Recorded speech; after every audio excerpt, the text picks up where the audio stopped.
Hoje, os divergentes viemos aqui para o plenário Ulisses Guimarães, na Câmara, que é um cenário tão histórico quanto importante. É daqui que saem as medidas que vão influir diretamente na vida do povo brasileiro.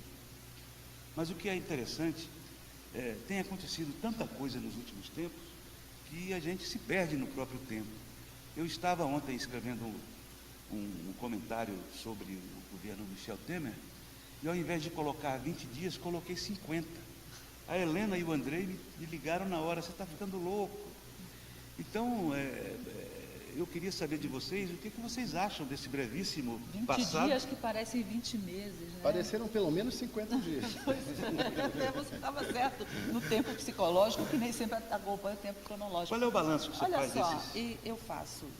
eu continuo achando que na parte econômica ele acertou com a equipe. Essa semana foi um momento importante que ele deu posse ao novo presidente da Petrobras, à nova presidente do BNDES e a outras estatais. Então, ele marcou lá no Palácio Planalto um momento importante, uma sinalização importante da mudança. Agora, por outro lado, nessa mesma semana, em que ele também conseguiu aprovar a DRU, nesse plenário aqui da Câmara, por larga margem, ele autorizou a aprovação de um aumento meio inexplicável para o funcionalismo, né? Então, o discurso dele é um discurso de endurecimento fiscal, é um discurso de austeridade, de ajuste, mas nas entrelinhas desse discurso você vê que estão embutidos alguns gastos, vários. Por isso que a gente falava aqui que aqueles 170 bilhões da meta, nova meta do superávit, né, de déficit, que foi aprovado, embutia ali uma série de gastos confortáveis para o governo. Deixa eu só explicar essa questão do aumento aí, do funcionalismo, que o novo líder do governo do Senado, Aloysio Nunes Ferreira, me contou que um tucano chegou para ele reclamando: poxa, o Meirelles aprovou isso, não sei o quê, e ele explicou o seguinte: isso daí é culpa nossa. Por quê? Porque na época das pautas bombas contra Dilma, a gente aprovou aqui um aumento para o Senado, para o Judiciário e para várias categorias enorme. E armou isso. E aí o que ocorreu? A Dilma teve que vetar. Aí ele disse: aí nós nos demos conta de que era um absurdo aquilo e topamos um acordo. Só concluir, topamos um acordo. Quando topamos o acordo, no acordo já estava botar no orçamento e fazer o aumento agora. Por isso o Temer teve que aceitar, porque já estava no acordo. Quem com pauta bomba fere, com pauta bomba será ferido, não é mesmo, André Meirelles? Porque aí tem duas coisas. Primeira coisa é o seguinte: esses reajustes já vinham sendo negociados no governo Dilma, porque era uma coisa que já quase todas as categorias já estavam com os projetos, não conseguiu aprovar, porque havia reações. Eu acho também que o sinal não é bom. Agora, ocorreu também nessa votação, naquela madrugada histórica de votação, que ia para criar 14 mil novos carros. Isso foi um absurdo. Aí, também. o que acontece é o seguinte: aí o governo está batendo cabeça.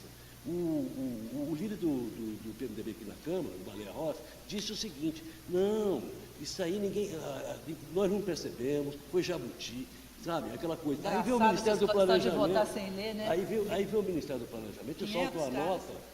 Só para concluir aqui, o Ministério do Planejamento solta uma nota hoje dizendo o seguinte: nós estamos criando esses 14 mil porque estamos extinguindo outros 15 mil. Então. Quer dizer, eu sabia, não era jabuti. Não era jabuti. Você, Ivanir, o que Era acha jabuti, desse né, momento? Ivanir? Eu acho que ninguém está entendendo bem, porque o governo passa sinais contraditórios. Quer dizer, é um governo que botou pessoas qualificadas para organizar a economia do país.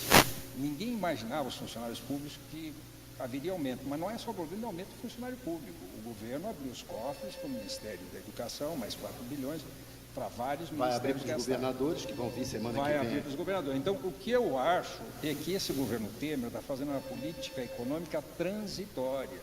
Ela é transitória até ele conseguir definitivamente o mandato dele. A isso também. Né? No momento que ele conseguir o mandato dele, eu acho que ele vai redefinir, e aí me passa a ideia do futebol.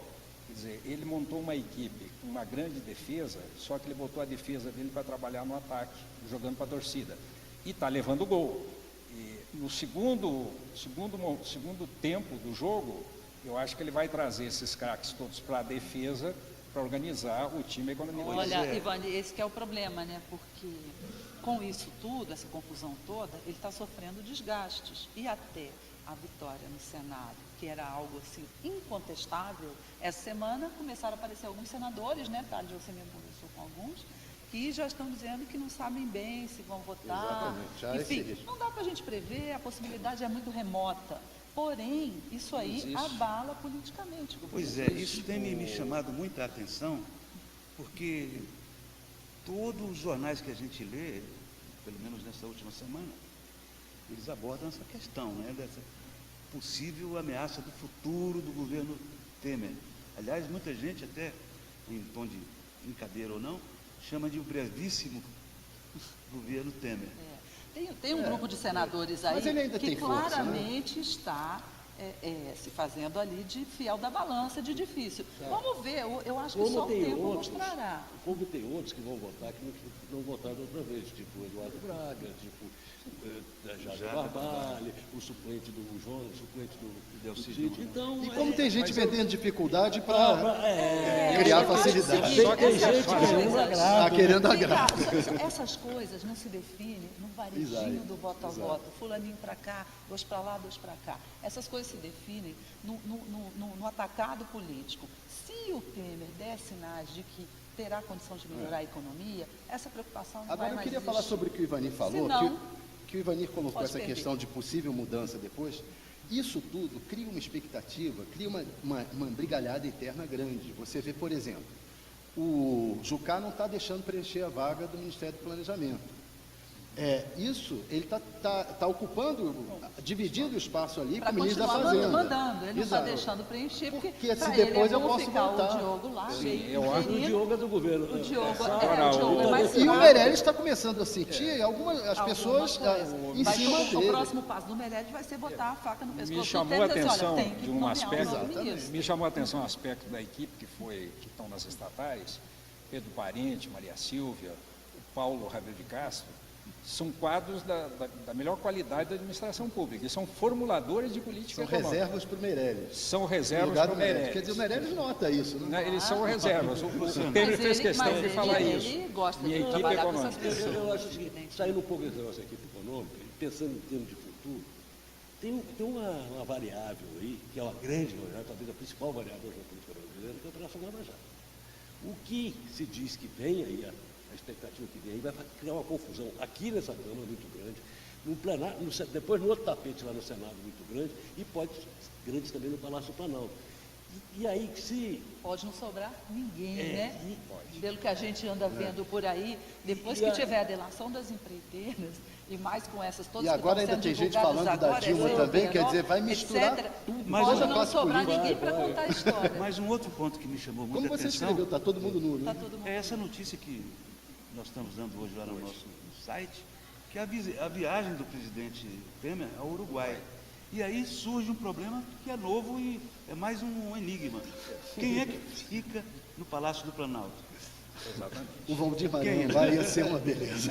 Não vai ser. Ele leva já o Valdir Maranhão. Será um presidente de algumas horas, né? Afinal, vai ficar lá Afinal, quem é o vice do vice? Mas nós já tivemos aqui dois presidentes que não tiveram vice. Mas olha, me desculpe, deixa eu provocar o André Meirelles. E aí, muitas vezes, Deixa eu provocar o André Meirelles e o Brito, os dois vascaínos aqui.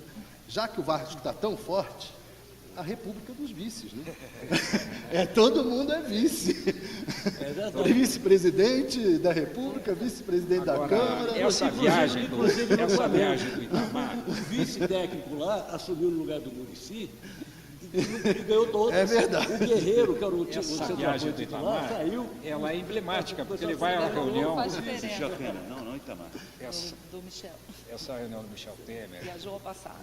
ao Uruguai, é emblemática, porque ele vai à reunião de cúpula do Mercosul, onde os uruguaios, né, não receberam bem a interinidade do governo do Temer. E vai estar lá o Maduro, Nicolás Maduro, que vai ser o próximo presidente do Mercosul. Então, o único aliado que o Temer vai ter lá é o Macri. Né? E o Brasil vale mais que os outros. Por isso ele está E que mesmo assim não é um aliado tão fiel, não. A Argentina não está tão confiável. E aonde ele vai ter que explicitar qual é a política externa brasileira. Será um momento importante do Michel Temer dizer como é que ele vê a política externa brasileira, inclusive a nível do Mercosul. Agora, gente, ele mostrou força essa semana aqui nessa Câmara. Ele deu uma goleada na oposição. Isso é verdade. A Dru foi uma goleada. Pois é. E concordamos muito nesse programa. Enfim, espero que você tenha gostado de estar aqui nesse ambiente que nós frequentamos diariamente e vivemos ao lado da crise, né? Das crises que são muitas.